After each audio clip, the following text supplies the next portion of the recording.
السلام علیکم ورحمۃ اللہ وبرکاتہ۔ ناظرین کرام، آئیے میں آج آپ کو ایک اہم مسئلہ بتانے جا رہا ہوں جو کہ بہت ضروری ہے۔ وہ مسئلہ یہ ہے کہ فرض نماز کے بعد امام صاحب کا بلند آواز سے دعا کروانا جائز ہے یا نہیں ہے، یا یہ عمل کیسا ہے، قرآن حدیث سے ثابت ہے یا نہیں ہے۔ انشاءاللہ آپ ہمارے ساتھ جڑے رہیں، میں آپ کو بہت سہل انداز میں سمجھانے کی کوشش کرتا ہوں۔ دیکھیے کہ نماز کے بعد، فرض نماز کے بعد امام صاحب کا بلند آواز سے دعا کروانا، ٹھیک ہے نا، امام صاحب کا فرض نماز کے بعد بلند آواز سے دعا کروانا حضور صلی اللہ علیہ وسلم، صحابہ کرام، تابعین، تابعین، بزرگان دین کے عمل سے ثابت نہیں ہے، ٹھیک ہے نا۔ فرض نماز کے بعد بلند آواز سے ہر فرض نماز کے بعد بلند آواز سے اجتماعی دعا کرانا، یہ نبی کریم اور صحابہ کرام اور بزرگوں کے عمل سے ثابت نہیں ہے، ٹھیک ہے نا۔ ہاں البتہ دعا کرانا تو ثابت ہے، صحابہ کرام سے، بزرگان دین سے، حضور پاک صلی اللہ علیہ وسلم سے دعا کرانا ثابت ہے، ٹھیک ہے نا۔ لیکن ہمارے یہاں جو یہ رواج بنتا جا رہا ہے کہ فرض نماز کے بعد بلند آواز سے ہی دعا کروانا، یہ غلط ہے، یہ رواج نہیں ہے۔ یہ مسئلہ یہ ہے کہ آپ بلند آواز سے کبھی دعا کرا سکتے ہیں، کبھی آہستہ بھی کرا سکتے ہیں، ٹھیک ہے نا، ثابت دونوں ہیں۔ لیکن آج ہمارے یہاں عمل کس پر کیا جا رہا؟ بلند آواز پر۔ بلند آواز سے دعا کروانے کو یہ ضروری سمجھے، یوں سمجھ لیجئے لوگوں میں سمجھا جا رہا ہے، ٹھیک ہے نا، لوگ اس کو ضروری سمجھ رہے کہ فرض نماز کے بعد امام صاحب کو دعا کرانا ہی کرانا ہے، اگر امام صاحب دعا نہیں کرا تو گویا نہیں، نماز ہی نہیں ہوئی، نماز قبول نہیں ہوئی۔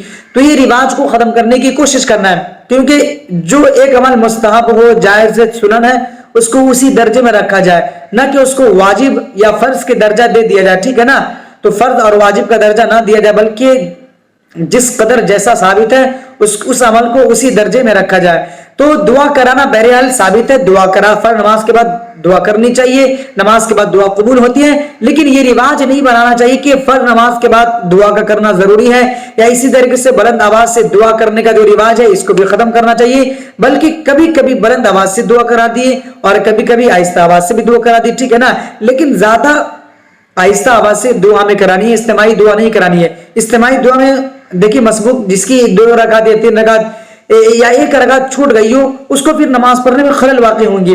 آپ دعا کرا رہے ہیں، اللہ یہ ہو جا وہ ہو جا، اس کو بیٹی دے، اس کو بیٹا دے، یعنی اس طرح آپ دعا کرا رہے تو جو نماز پڑھ رہے جس کی چھوٹ گئی 1-2 رکعت، پھر اس کو پریشانی ہوتی ہے، ٹھیک ہے نا۔ یا اسی طریقے سے نماز کے بعد تو دعا کا کرنا فرض یا ضروری تو نہیں ہے، کبھی بالفرض کسی کو کوئی ضروری کام ہے، کسی کے گھر میں بیمار ہے، کوئی مسافر آدمی ہے، اس کو جلدی جانا ہے، تو شرمندگی کے مارے نہیں اٹھے گا، تو اس میں کہیں نہ کہیں نقصان کا بھی سبب ہے۔ تو اس لیے اجتماعی دعا کا جو رواج ہے، کبھی کبھی اس کو بھی یہ دعا بھی نہ مانگنا چاہیے، اور کبھی کبھی آہستہ آواز سے اور کبھی کبھی بلند آواز سے بھی کر دینا چاہیے، ٹھیک ہے نا، تاکہ لوگ جو اس کو ضروری سمجھے ہوا ہے وہ اس کو سمجھ سکے کہ یہ نماز کے بعد جو دعا ہے اس کا مانگنا ضروری نہیں ہے، یا بلند آواز سے مانگنا ضروری نہیں ہے، بلکہ آہستہ بھی ثابت ہے، بلند سے بھی ثابت ہے۔ لیکن ہمارے یہاں دعا مانگنے کا رواج ہر نماز کے بعد ضروری ہو گیا ہے، عوام کے نظریے کے مطابق، یا بلند آواز سے لوگ مانگنے کو زیادہ ترجیح دیتے، ٹھیک ہے نا۔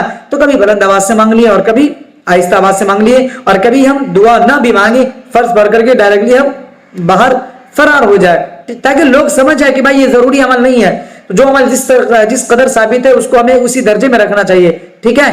امید ہے کہ سمجھ گئے ہوں گے، تو اس کے لیے زیادہ سے زیادہ شیئر کریں تاکہ جو غلط فہمی عوام میں ہے وہ دور ہو جائے، ٹھیک ہے۔ السلام علیکم ورحمۃ اللہ وبرکاتہ۔